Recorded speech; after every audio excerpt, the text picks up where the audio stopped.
They were buried here using tax money.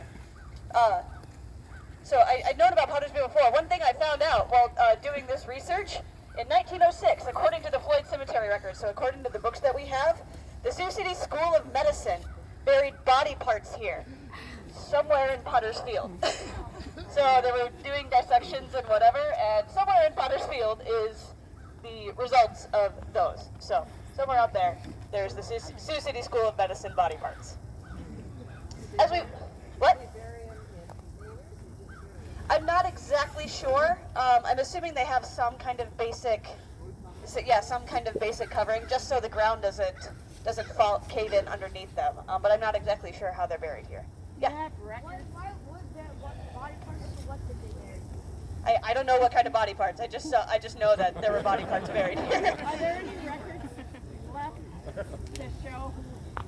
No, and there are people who know that their friends or family were buried here. That is why you see throughout some scattered stones. So if you know your loved one is buried in Pottersfield, you can put a stone for them out there. However, you don't know exactly where they are.